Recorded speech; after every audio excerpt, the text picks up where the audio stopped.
میرا نام ریحانہ کوثر ہے. میں جموں کشمیر کے ڈسٹرکٹ پنچ کی رہنے والی ہوں اور میں چرخا میں 7 سال سے کام کر رہی ہوں.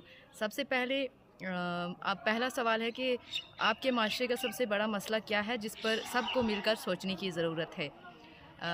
ہمارے معاشرے کا سب سے بڑا مسئلہ یہ ہے کہ ہمارے جموں کشمیر میں ڈیولپمنٹ کی بہت زیادہ ضرورت ہے. خاص کر کے ہمارے ڈسٹرکٹ پنچ میں روڈ کی ڈیولپمنٹ, واٹر سپلائی اینڈ نو عمر لڑکیوں کا جو بھی مسئلہ ہے, تعلیم کا مسئلہ ہے, کچھ بھی ہے, وہ سارے مسئلے پر ہم کو سب کو مل کر جو ہے وہ سوچنے کی ضرورت ہے. دوسرا سوال ہے کہ آپ اپنے گاؤں میں کیا تبدیلی دیکھنا چاہتے ہیں, اس تبدیلی کو لانے میں نو عمر اور نوجوانوں کو کیا کردار ادا کرنا چاہیے. میں اپنے گاؤں میں یہ تبدیلی دیکھنا چاہتی ہوں کہ نو عمر لڑکیاں لڑکے جو بھی گھروں میں جنہوں نے اپنی تعلیم کو کوئٹ کر دیا, چھوڑ دیا ہے, میں سوچتی ہوں کہ اگر مجھے ان میں کچھ تبدیلی لانی ہے تو میں ان کو تعلیم کے لیے آگے آگاہی دوں اور انہیں آگے بڑھاؤں. تو یہ میرا نوجوانوں کے لیے ایک کردار ہے, ان کی یعنی جیسے سپورٹس میں وہ آگے آئیں تاکہ کسی ڈرگس میں نہ وہ ملوث ہوں, کیونکہ زیادہ سے زیادہ جتنی ایکٹیویٹیز کریں گے سپورٹس میں آئیں گے تو وہ ان چیزوں سے نکل آئیں گے جلدی سے باہر. تیسرا سوال ہے آپ کس مسئلے پر آواز اٹھانا چاہتے ہیں اور کیوں.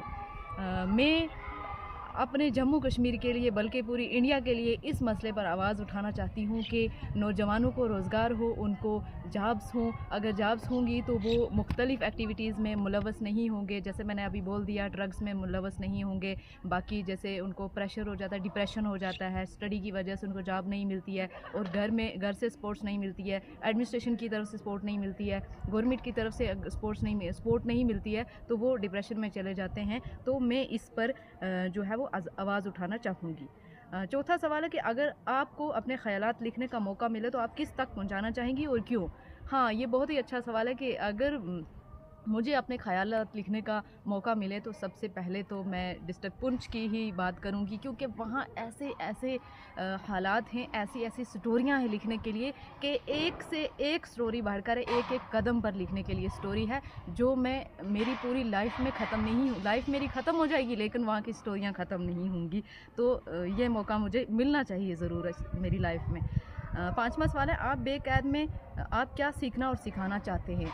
میں بے قید میں یہ سکھانا چاہوں گی کہ لڑکیوں اور نوجوان لڑکوں کو آگے آنا چاہیے اور بالکل آزادی کے ساتھ اپنا کام کرنا چاہیے, آزادی کے ساتھ پڑھنا چاہیے, آزادی کے ساتھ چلنا چاہیے, پیسفل طریقے سے بولنا چاہیے, پیسفل طریقے سے سیکھنا رہنا اور ہر جگہ پیسفل طریقے سے مطلب جانا چاہیے. کوئی بھی خون خرابہ یا ہمارے مطلب دیش میں جیسے بھی کچھ بھی حالات چل رہے ہیں تو اس میں ہمیں بالکل نارملی رہنا ہے, کوئی بھی کسی بھی طرح کی سوچ نہیں رکھنی ہے اور آزادی کے ساتھ اپنے کام کرتے اور چلتے جانا ہے. شکریہ.